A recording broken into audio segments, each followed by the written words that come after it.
Chapter 3 of Saved at Sea by Mrs. O. F. Walton. Chapter 3 The Bundle Saved. It was a boat of which I had caught sight, a boat bottom upwards. A minute afterwards it swept close past us, so near that we could almost touch it. "They've lost their boat! Pull away, Jem!" "Oh, grandfather!" I said, and the wind was so high I could only make him hear by shouting, "Grandfather, do you think the boat was full?" "No," he said. "I think they've tried to put her off, and she's been swept away. Keep up, Jem!" For Jem Millar, who was not a strong man, seemed ready to give in. We were now considerably more than half-way between the boat and the ship. It seemed as if those on board had caught sight of us, for another rocket went up. They had evidently kept one back, as a last hope, in case anyone should pass by. As we drew nearer, we could see that it was a large ship, and we could distinguish many forms moving about on deck. "Poor fellows, poor fellows!" said my grandfather. "Pull away, Jem!" Nearer and nearer we came to the ship, till at length we could see her quite distinctly. She had struck on Ainslie Crag, and her stern was under water, and the waves were beating wildly on her deck. We could see men clinging to the rigging which remained, and holding on to the broken masts of the ship. I shall never forget that sight to my dying day. My grandfather and Jem Millar saw it, and they pulled on desperately. And now we were so near to the vessel that had it not been for the storm which was raging, we could have spoken to those on board. Again and again we tried to come alongside the shattered ship, but were swept away by the rush of the strong, resistless waves. Several of the sailors came to the side of the ship and threw out a rope to us. It was long before we could catch it, but at last we were being carried past it. I clutched it, and my grandfather immediately made it secure. "Now," he cried, "steady, Jem, we shall save some of them yet," and he pulled the boat as near as possible to the ship. Oh, how my heart beat that moment, as I looked at the men and women all crowding towards the place where the rope was fastened. "We can't take them all," said my grandfather anxiously. "We must cut the rope when we've got as many as the boat will carry." I shuddered, as I thought of those who would be left behind. We had now come so close to the ship that the men on board would be able to watch their opportunity, and jump into the boat whenever a great wave was passed, and there was a lull for a moment in the storm. "Look out, Jem!" cried my grandfather. "Here's the first." A man was standing by the rope, with what appeared to be a bundle in his arms. The moment we came near, he seized his opportunity and threw it to us. My grandfather caught it. "It's a child, Alick," he said. "Put it down by you."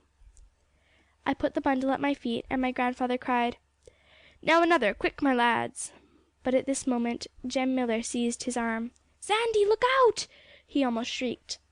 My grandfather turned round. A mighty wave, bigger than any I had seen before, was coming towards us. In another moment we should have been dashed by its violence against the ship, and all have perished. My grandfather hastily let go the rope, and we just got out of the way of the ship before the wave reached us. And then came a noise, loud as a terrible thunderclap, as the mighty wave dashed against Ainslie Crag. I could hardly breathe, so dreadful was the moment. "Now back again for some more!" cried my grandfather, when the wave had passed. We looked round, but the ship was gone. It had disappeared like a dream when one wakes, as if it had never been. That mighty wave had broken its back and shattered it into 1,000 fragments. Nothing was to be seen of the ship or its crew but a few floating pieces of timber. My grandfather and Millar pulled hastily to the spot, but it was some time before we could reach it, for we had been carried by the sea almost a mile away, and the storm seemed to be increasing in violence. When at last we reached that terrible Ainslie Crag, we were too late to save a single life. We could not find one of those on board. The greater number, no doubt, had been carried down in the vortex made by the sinking ship, and the rest had risen and sunk long before we reached them.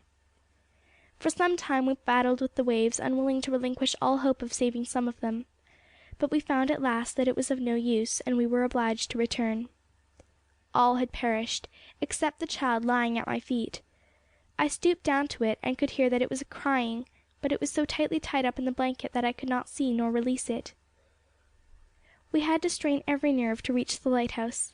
It was not so hard returning as going, for the wind was in our favour, but the sea was still strong, and we were often in great danger. I kept my eyes fixed on the lighthouse lamps, and steered the boat as straight as I could. Oh, how thankful we were to see those friendly lights growing near! And at last the pier came into sight, and Mrs. Millar still standing there watching us. "Have you got none of them?" she said, as we came up the steps. "Nothing but a child," said my grandfather sadly. "Only one small child, that's all. We did our best, Jem, my lad." Jem was following my grandfather, with the oars over his shoulder. I came at last, with that little bundle in my arms. The child had stopped crying now, and seemed to be asleep, it was so still. Mrs. Millar wanted to take it from me, and to undo the blanket. But my grandfather said, "Bide your time, Mary. Bring the child into the house, my lass. It's bitter cold out here." So we all went up through the field, and through our garden and the court. The blanket was tightly fastened round the child, except at the top, where room had been left for it to breathe, and I could just see a little nose and two closed eyes as I peeped in at the opening. The bundle was a good weight, and before I reached the house I was glad of Mrs. Millar's help to carry it. We came into our little kitchen, and Mrs. Millar took the child on her knee, and unfastened the blanket. "Bless her," she said, as her tears fell fast. "It's a little girl." "Ay," said my grandfather, "so it is, a bonny wee lassie." End of chapter 3.